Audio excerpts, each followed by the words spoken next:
Hello everybody and welcome back to my channel.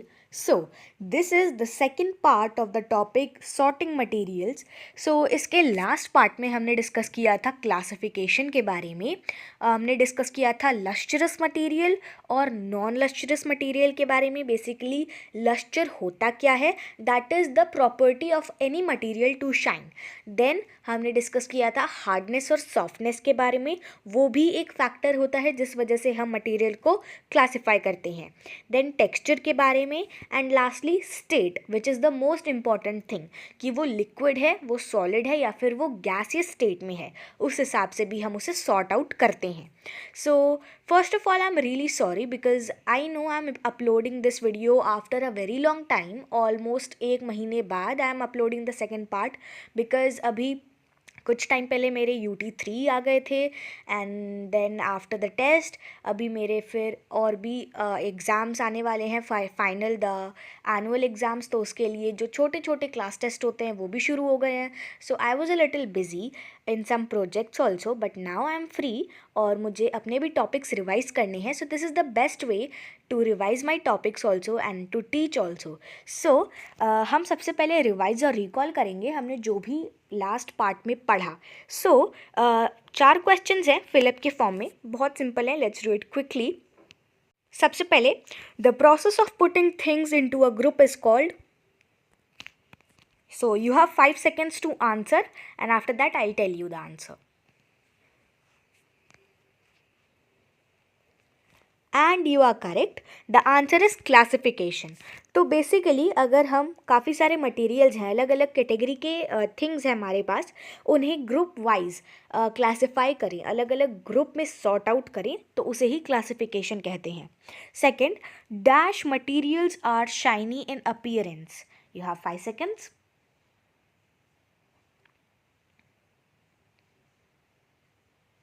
And good job if your answer was lustrous.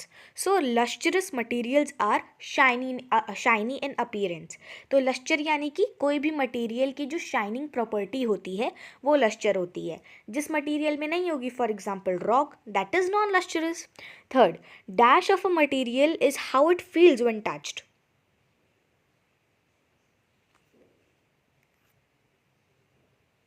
So texture is the answer.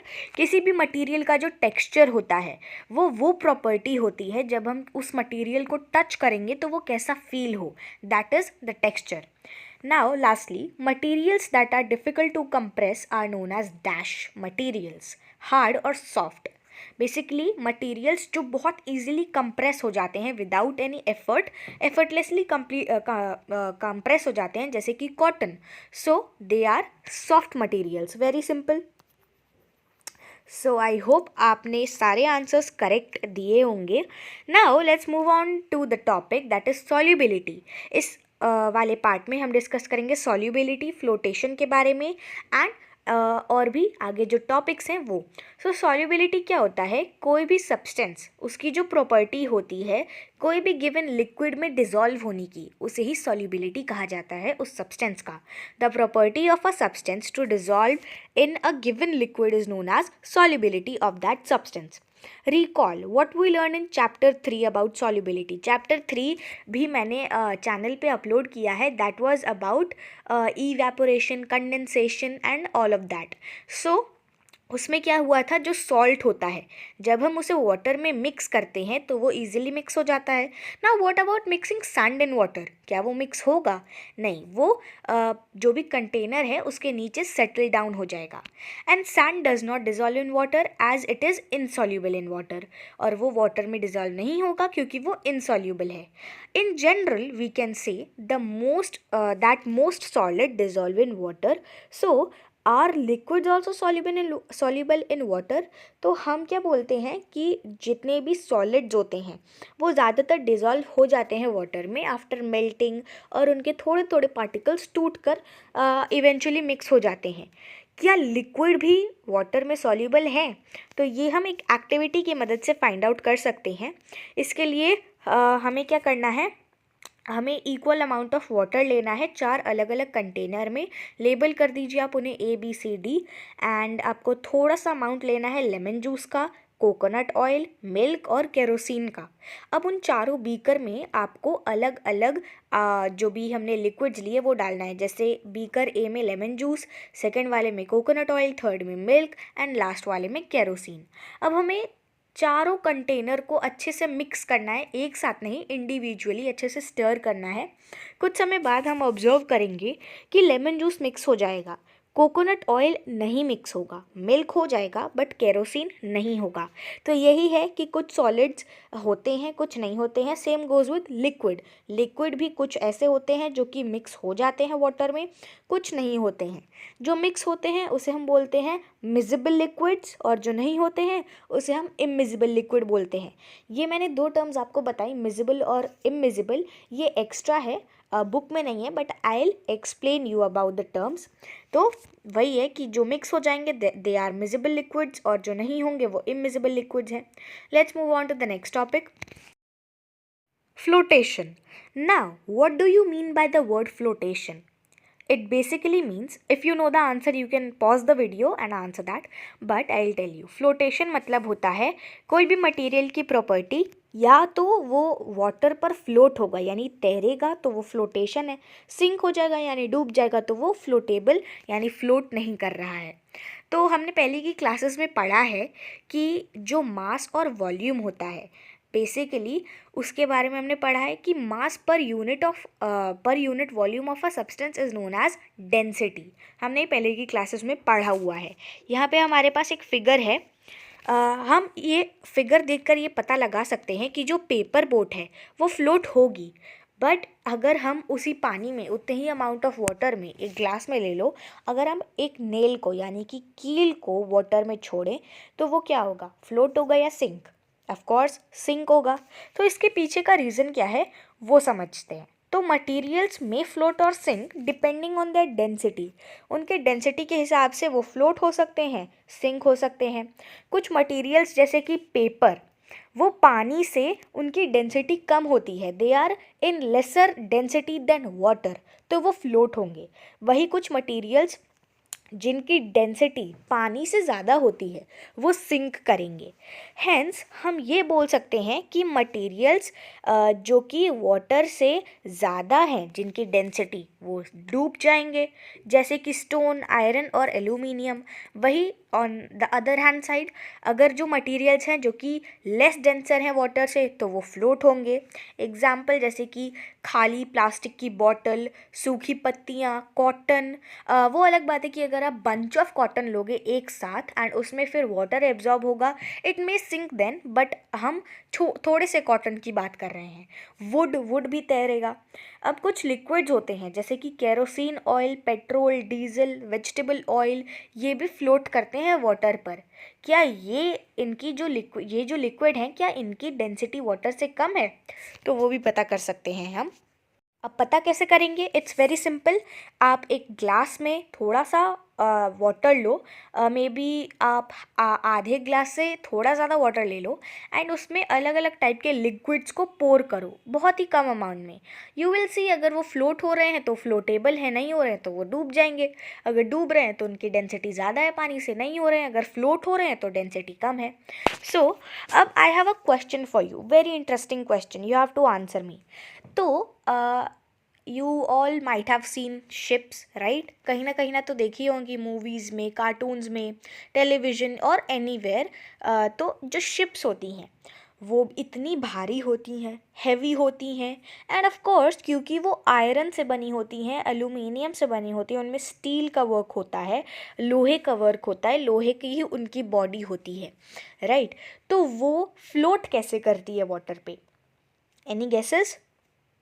अगर आपको पता है तो आप ये इसका रीज़न जो है कमेंट बॉक्स में ड्रॉप कर सकते हो। आप वीडियो को पॉज करके भी इसका आंसर सोच कर अच्छे से बता सकते हो। और अगर आपको नहीं पता है तो I will help you with that. Very simple concept. Basically जो शिप होती है, राइट, उसका एक तो मास बहुत ज़्यादा है, जितना उसका सरफेस एरिया होगा उतना उसे फ्लोट करने में ईजी होगा। And second of all the most important thing, जो शिप का नीचे का एरिया होता है, right, I will draw it for you. Although I am very bad at drawing but I explain करने के लिए I show you. For example this is the ship. Okay, now जो ये वाला एरिया होता है, इतना एरिया शिप का, that is all hollow. Hollow मतलब अंदर से खोखला, पूरा खाली. आपने कोई खोखली आपने देखा होगा, जैसे कि पेड़ होता है, पेड़ में वुड पेकर अपना घर बनाता है तो अंदर से उसे हॉलो कर देता है, खोखला कर देता है. That is what hollow means. तो शिप का जो नीचे का एरिया होता है वो भी हॉलो होता है, जिस वजह से हमने ये भी पढ़ा कि खाली जो प्लास्टिक की बॉटल होगी वो सिंक करेगी. उसी टाइप से जितना अंदर खोखला होगा मटेरियल, उतना ही उसके चांसेस हैं कि वो फ्लोट करेगा. खाली प्लास्टिक की बॉटल भी फ्लोट करेगी, right. The next topic is magnetic property. अब एक मैग्नेट होता है, वो एक सब्सटेंस है जो आयरन या फिर आयरन के बने हुए मटेरियल्स को अपनी तरफ अट्रैक्ट करता है. अब इसी अट्रैक्शन पे, मटेरियल्स के इसी अट्रैक्शन पे हमारे पास दो कैटेगरी हैं, मैग्नेटिक मटेरियल और non magnetic material. Very simple concept. Material that get attracted towards a magnet are known as magnetic material, for example iron. और वहीं दूसरी साइड पे ऐसे मटेरियल जो कि मैग्नेट से अट्रैक्ट नहीं होते हैं, वो नॉन मैग्नेटिक मटेरियल होते हैं, जैसे कि रबर हो गया, प्लास्टिक हो गया, वुड हो गया, राइट. सो ऐसे ही बहुत छोटे छोटे टॉपिक्स हैं, बहुत ईजिली कवर हो जाएंगे इस चैप्टर में. Then conductivity. कंडक्टिविटी क्या होता है? The property of a material to allow heat और electricity to pass through them is known as conductivity. अब बेसिकली अगर मैं बात करूँ मेटल की, कोई भी metal such as iron, iron के थ्रू क्या हीट और इलेक्ट्रिसिटी पास होगी? ऑफ कोर्स, क्यों नहीं होगी. तो वो कंडक्टिविटी कहलाती है. तो आयरन क्या हुआ? हीट और इलेक्ट्रिसिटी का एक कंडक्टर हुआ. अब पहले पढ़ते हैं conductivity of heat and then पढ़ेंगे conductivity of that electricity. So you might have seen your mother using copper utensil for cooking instead of wooden cookware. Do you know why? तो हमने देखा होगा हमारे घर में हमारे जो पेरेंट्स होते हैं, मोस्टली मदर्स, वो कुकिंग के वक्त कॉपर के यूटेंसिल यूज़ करते हैं, यानी कि पीतल के utensil. You might have heard about it, right. आपने देखा भी होगा. किसके बजाय वो लकड़ी के जो बर्तन होते हैं उसे अवॉइड करते हैं और कॉपर के ज़्यादा यूज़ करते हैं. क्यों? क्योंकि बहुत सिंपल रीज़न है. It is because that copper utensils heat up very quickly. ये कंडक्टर होते हैं हीट के, बहुत जल्दी गर्म हो जाते हैं, बहुत जल्दी अपने थ्रू हीट को पास होने देते हैं, तो दे आर कंडक्टर्स. और इस वजह से जो भी अंदर वेजिटेबल कुक हो रहा है और मीट और एनीथिंग, वो जल्दी कुक होगा, राइट. क्योंकि जिस सराउंडिंग में वो है, जिस यूटेंसिल में है, वो बहुत जल्दी गर्म हो जाता है क्योंकि वो एक कंडक्टर है. और कॉपर में तो कंडक्टिविटी ऑफ हीट बहुत ही हाई लेवल पे होती है. तो यही रीज़न है कि जो हमारे पेरेंट्स होते हैं वो इस टाइप के यूटेंसिल्स का प्रयोग करते हैं. तो इसी चीज़ पर दो कैटेगरीज और बना दी गए हैं सॉर्टिंग मटेरियल्स के, दैट इज़ कंडक्टर्स और इंसुलेटर. कंडक्टर्स और इंसुलेटर दोनों ही बिल्कुल ऑपोजिट टर्म्स हैं. अब हम पढ़ेंगे इंसुलेटर के बारे में और कंडक्टिविटी ऑफ इलेक्ट्रिसिटी के बारे में. Conductivity of electricity based on the property of material to pass electricity through them, they can be classified into two categories: conductor of electricity, insulator of electricity. अब heat की बात करें तो अगर हम वुड को रखें तो वुड भी तो एक तरह से हीटअप हो जाएगा. अगर हम बहुत ही उसे एक आग वाली और बहुत गर्म जगह में रखें तो वो भी हीटअप हो जाएगा. तो क्या वो भी कंडक्टर है? तो बेसिकली हीट में ऐसा नहीं होता है, बट इलेक्ट्रिसिटी में ऐसा होता है. Not all of the objects can pass electricity through them, right. तो इसी चीज़ पर दो कैटेगरीज बनाई गई हैं, कंडक्टर और इंसुलेटर. अब जो भी मटेरियल होंगे जो कि इलेक्ट्रिसिटी को पास थ्रू होने के लिए अलाउ करेंगे वो कंडक्टर कहलाते हैं. जैसे कि मेटल में भी कॉपर ले लो, आयरन ले लो और एनीथिंग. अब मटेरियल्स जो कि इलेक्ट्रिसिटी को पास थ्रू नहीं होने देंगे अपने में से, दे आर इंसुलेटर, जैसे कि वुड, प्लास्टिक, रबर और anything. For instance Electrical appliances are connected by copper wire to electrical sources because copper is a good conductor of electricity, but these wires have an outer covering of rubber, which is an insulator to prevent us from getting an electric shock. ये बताया गया है कि आपने वो देखा होगा switch board के आसपास कोई भी अगर ट्यूब लाइट है तो आपने वायर्स देखी होंगी, उसके अंदर कंडक्टर होता है that is made up of copper mostly. तो वो क्या होता है, अब आप कॉपर हमने पढ़ा कि बहुत ही अच्छा कंडक्टर है हीट और इलेक्ट्रिसिटी का, तो अपने में से इलेक्ट्रिसिटी पास थ्रू होने देगा, इसमें से करंट फ्लो होगा. ओके, तो क्या होगा, अगर आप कोई भी बच्चा है जिसे इस चीज़ के बारे में नहीं पता, वो जाकर उसे टच करेगा फॉर श्योर, क्योंकि बच्चे होते ही हैं क्यूरियस बहुत, हर चीज़ को उन्हें करना होता है. सो व्हाट विल हैपन, उसे शॉक लगेगा. ओके, करंट पास थ्रू हो रहा है, करंट फ्लो हो रहा है, तो ऐसा होगा.